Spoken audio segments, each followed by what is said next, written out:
நீ எனக்கு மனைவியான உடனே உன்னுடைய பெயரின் முதலில் இருக்கிற உன் தகப்பனுடைய பெயரின் முதல் எழுத்து நீக்கப்பட்டு என்னுடைய பெயரின் முதல் எழுத்து சேர்க்கப்படும். அது எதை குறிக்கிறது என்றால், நீ எனக்கு சொந்தமானவளாகிவிட்டாய் என்பதை குறிக்கிறது. நீ எனக்கு உரிமையானவள் என்று அந்த முதல் எழுத்து முத்திரையிடுகிறது. அதற்கு முன்பு நீ எனக்கு மனைவியாக போகிறவள் என்று ஒரு உடன்படிக்கையால் நிச்சயிக்கப்பட்டு இருக்கிறாய்.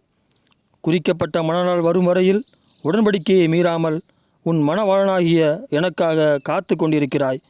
இதுபோலவே ஆட்டுக்குட்டியானவரின் கல்யாணத்தின் போது என்னுடைய பெயரின் முதலில் இருக்கும் என் தகப்பானுடைய பெயரின் முதல் எழுத்து நீக்கப்பட்டு இயேசுவினுடைய பெயரின் முதல் எழுத்து சேர்க்கப்படும்.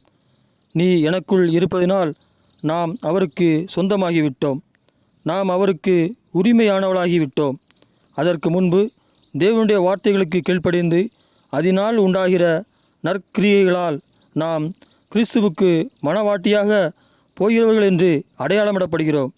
அதனால் கல்யாண நாளின் இந்த அடையாள வஸ்திரமில்லாதவர்களாய் போய் கைவிடப்பட்டவர்களாகாதபடிக்கு முடிவு பரியந்தம் இந்த கல்யாண வஸ்திரத்தை விட்டு கொடுக்காதபடிக்கு காத்து கொள்வோமாக.